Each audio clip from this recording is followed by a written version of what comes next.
বুঝলেন আপনারা, বড় চমক থাকবে, সেটা ওই দিনকে দেখতে পাবেন কি কি হচ্ছে না হচ্ছে। আমি তো থাকবো। 21শে জানুয়ারির কথা মনে আছে তো নাকি? বুথ থেকে তো একাধিক ছেলেদের গাড়ি যাবে, শুধু তাই নয়, মেয়েদেরও একটা করে গাড়ি, কম করে একটা বুথে আমার কাছে খবর আছে মেয়েদের 2টো করে গাড়ি হয়ে যাচ্ছে এবার বুথ ভিত্তিক ভাঙড়ে। যেতে হবে বেলা 11টার মধ্যে। আপনারা কি করবেন? পৌঁছে যাবেন। শীতকালের সময় আমরা তাড়াতাড়ি আপনাদের ছেড়ে দেবো, কারণ বেলা ছোট। শীতকালে এতে আমরা তাড়াতাড়ি কিন্তু পৌঁছাবার চেষ্টা করবেন। 11টা থেকে আমরা চেষ্টা করব আমাদের প্রোগ্রাম শুরু করে দেওয়া। আমি বুঝলেন আপনারা, বড় চমক থাকবে, সেটা ওই দিনকে দেখতে পাবেন কি কি হচ্ছে না হচ্ছে। আমি তো থাকবোই। বয়সটা হালকা হতে পারে, বয়স হালকা ভাই, বয়স হালকা, কিন্তু আমি জোর গলায় বলতে পারি পশ্চিমবাংলার বিধানসভায় যদি শ্রেষ্ঠ বিধায়ককে পুরস্কৃত করা হয়, 1 থেকে 3-এর যদি লিস্ট হয়, আমি দায়িত্ব নিয়ে বলতে পারি ভাঙড়ের বিধায়ক কিন্তু 1 থেকে 3-এর মধ্যে থাকবে।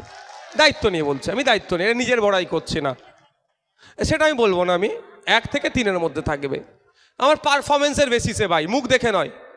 আমি হিরো নয়, ওখানে হিরো আছে, ওখানে অনেক হিরো থাকে, হিরো নাই, হিরোইন অনেক আছে তো বিধানসভার মধ্যে, যে আমি দেখতে হিরো, তাহলে আমাকে একে দেবে এরকম ব্যাপার নয়। এ রুগা পেটকো ছেলে ভাই, ফাটাফুটি মুখ, যাক। কিন্তু 1 থেকে 3-এর মধ্যে থাকবো, জোর গলায় আমি বলছি। অ্যাজ এ বিধায়ক যখন বলেছি, তারপরে দেখবেন এই বিষয়টা চাপা পড়ে গিয়েছে। হয়তো এরা অপেক্ষা করছে নওশাদ সিদ্দিকীকে পরাস্ত করতে হবে, আইএসএফকে পরাস্ত করে নতুন ওদের কাউকে নিয়েছে, এটা দখল করব। আপনাদের বলবো, রাজারহাট নিউ টাউনটা দেখুন, মসজিদের জায়গা ছিল সেখানে কেড়ে নিচ্ছে, উল্টে যেটা স্বাস্থ্যের জায়গা ছিল সেখানে দুর্গা অঙ্গন বানিয়ে দিচ্ছে। যাদের জায়গা ন্যূনতম তাদেরকে ক্ষতিপূরণ তো দেওয়া দূরের কথা, তাদেরকে পাত্তাই দিচ্ছে না। আপনার জায়গা, আপনি মালিক, আপনার এখানে দুর্গা অঙ্গন করবে, আপনাকে পাত্তাই দিচ্ছে না। লোকাল বিধায়কের কাছে যখন যাচ্ছে যে স্যার আমার জায়গা দখল করে নিচ্ছে, আমার জায়গা আমি টাকা ক্ষতিপূরণ পাচ্ছি না, আমাকে উচ্ছেদ করে দিচ্ছে, বলছে আচ্ছা দেখছি হবে, কিন্তু ভাঙড়ের জন্য ওটা তো করতে পারবে না। কেন ভাঙড়ের জন্য পারবে না? ভাঙড়ের বিধায়ক মানুষের ভোটে নির্বাচিত হয়েছে, মানুষের মতের বাইরে 1 কোদাল মাটি তুলতে দেবে না, ওরা ভালো করে জানে। তাই ভাঙড়ের বিধায়ককে, ভাঙড়ে খামচিহ্নকে নিশ্চিহ্ন করার একটা সবথেকে বড় প্ল্যান ওদের। এখানে আইএসএফকে হারানো নয়, ভাঙড়ের মানুষকে হারাবে। ভাঙড়ের মাদ্রাসা, ভাঙড়ের মসজিদ, ভাঙড়ের কবরস্থান, ভাঙড়ের শ্মশান, ভাঙড়ের মন্দির, এরা সব বুল্লুজারদে মিশিয়ে দিয়ে এখানে ওরা এয়ারপোর্ট করার একটা পরিকল্পনা চালাচ্ছে। তাই আপনাদের বলবো, ভাঙড়ের মন্দির, ভাঙড়ের মসজিদ, ভাঙড়ের কবরস্থান, ভাঙড়ের শ্মশান, ভাঙড়ের ভূমিপুত্র যারা আছেন, রক্ষা করার দায়িত্ব ভাঙড়ের মানুষকে তুলে নিতে হবে। যদি এয়ারপোর্ট করার দরকার হয়, চলে যাক পুরুলিয়াতে, চলে যাক বাঁকুড়াতে। অলরেডি এয়ারপোর্টের জন্য অন্ডালে যে জায়গা অ্যাকোয়ার করা আছে, নিয়মিত সেখানে ফ্লাইট উঠছে না, চলে যাক মালদাতে। এয়ারপোর্টের জন্য 300 বিঘার উপরে জমি পড়ে আছে, সেখানে নিয়মিত ফ্লাইট উঠছে না। চলে যাক বাঁকুড়াতে, অনেক চাষযোগ্য জমি নয়, যেখানে শুধু আপনার হাজার হাজার বিঘে জমি এমনি পড়ে আছে, কোনো চাষবাস হচ্ছে না, ওখানে এয়ারপোর্ট করুক। তার পরিবর্তে যেখানে 3 ফসলি 4 ফসলি নয়, এমনও ঘটনা আছে ভাঙড়ের বেশ কিছু জমি, একটা জমি থেকে 6 রকম ফসল হয়, সেই জমির ওপরে নজর পড়ছে কেন? এই নজরটা শুধু মমতা ব্যানার্জির নয়, এই নজরটা হচ্ছে আরএসএসের নজর। এই নজর এই জন্যই কলকাতা থেকে, কলকাতার সারাউন্ডিং যারা আছে এখানে সব তুলে দাও, সব তুলে দাও, এখানে প্রমোটিং হবে। হয়তো ভোগালীতে এয়ারপোর্ট করার প্ল্যান করেছে, জানবেন এটা মাথায় রেখে। ভোগালীতে এয়ারপোর্ট শুধু হবে না, এই জায়গাগুলোও কিন্তু অ্যাকোয়ার করবে, এই জায়গাগুলো হিটকোর মধ্যে নিয়ে নেবে, নিয়ে গিয়ে আপনার হাতে কিঞ্চিত টাকা দিয়ে আপনাকে তাড়িয়ে দেবে। আপনি কলকাতা রাজারহাট নিউ টাউনে চলে যান, গিয়ে দেখতে পাবেন যা প্রাসাদ সম 10 তলা 20 তলা হয়েছে, বাড়ির যিনি কেয়ারটেকার আছেন, যে সিকিউরিটি আছে, খোঁজ নিয়ে দেখুন ওর আগে জায়গাটার মালিক ছিল, হাতে কিছু টাকা দিয়েছে, সব ধ্বংস হয়ে গেছে, আজকে সে সিকিউরিটি হয়ে আছে। তাই এই চক্রান্ত আপনাদের সাথেও চলছে। তাই আপনাদের বলবো, খামচিহ্নকে জিতা পরাজয়টা ব্যাপার নয়, ভাঙড়ের মানুষের ভবিষ্যৎ নির্ভর করছে 2026 ভোটের ওপরে। তাই ভাঙড়ের মানুষকে বলবো, সজাগ সতর্ক হন। যদি আইএসএফকে ভালো না লাগে, ভালো ভোট দেবেন না, তবে 2টো পার্টিকে একদম ভোট দেবেন না। একটা হচ্ছে বিজেপি, কোনো প্রশ্নই আসছে না। দ্বিতীয় হচ্ছে তৃণমূল। যদি তৃণমূলের হাতে বকলমে আপনি ভোটটা দিয়েছেন, জানবেন আপনার জায়গার স্বাধীনতা আর রাজারহাটে তার প্রমাণ। রাজারহাটে যে খোঁজ নিয়ে আসুন, ঘুনি মেঘিতে চলে যান, জায়গার নাম বলে দিচ্ছি, ঘুনি মেঘিতে চলে যান, পাথরঘাটাতে দেখেন 250 বিঘে জমি, রাতারাতি কাগজ চেঞ্জ হয়ে গেছে, হিটকো হয়ে গেছে, 250 বিঘে জমি, চাষযোগ্য জমি। বিধায়কের কাছে গিয়ে বলছে আচ্ছা দেখছি, ওটা হ্যান ত্যান বলে ঘুরাচ্ছে।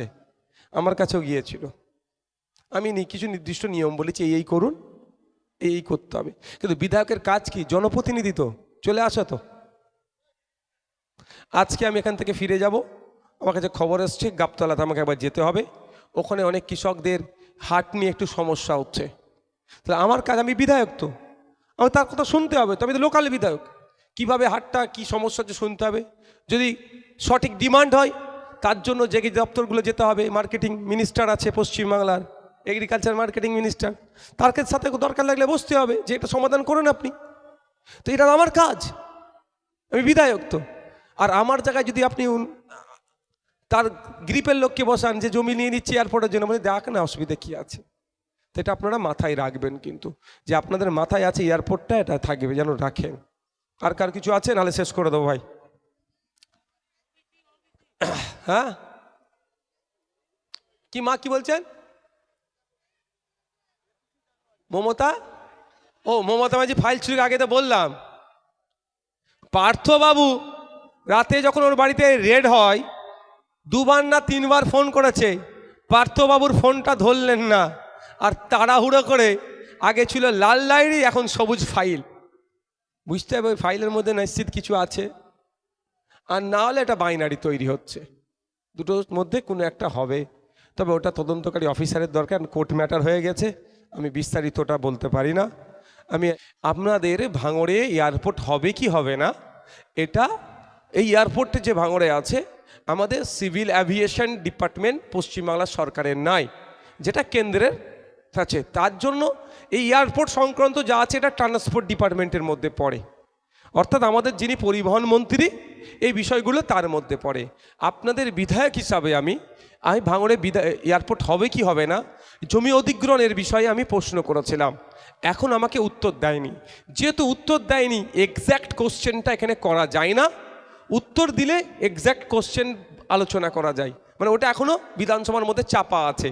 তো বিধানসভায় আমি যেটা চাপা আছে সেটা আমি বলতে পারি না, তাহলে সংসদীয় রীতিনীতির বাইরে কথা হয়ে যাবে। আর আমি একজন দায়িত্বশীল বিধায়ক, আমি আমার পক্ষে নিয়ে আসার জন্য সংসদীয় রীতিনীতিকে আমি ভুলণ্ডিত করতে পারবো না। কিন্তু এতটুকু জানিয়ে রাখি, আমি যে প্রশ্ন করেছিলাম হ্যাঁ বা না উত্তর দেয়নি। যেমন আমি প্রশ্ন করেছিলাম যে রাইনুর তুমি কি ক্ষুধার্ত আছো, তো রাইনুরের উত্তর কি দেওয়া দরকার যে ভাইজান হ্যাঁ কি না, কিন্তু রাইনুর উত্তর দেয়নি। তার সন্দেহ আছে রাইনুরের মধ্যে কিছু ঘুরছে। তো আমি এই মর্মে জিজ্ঞাসা করেছিলাম, আপনারা বুঝে নেবেন কেন, বুঝতে পারছেন যে আমি প্রশ্ন করেছিলাম এটা কি এখানে, যদি হয় সেটাও বলুন, না হলেও সেটা বলুন। কোনোটাই উত্তর দেয়নি। হ্যাঁ বললে পরবর্তীতে যদি ওটা কাজটা করতে যায়, বিধানসভার রেকর্ড তুলে আমরা এটাকে নিয়ে আইনি বা বৃহত্তর একটা মুভমেন্টে যেতে পারি। বা যদি বলেন না, সে ডকুমেন্টস হয়ে থাকলে উনি না বলেছেন, আর যদি হ্যাঁ বলে তাহলে এখানে সব মানুষ সজাগ হয়ে যাবে।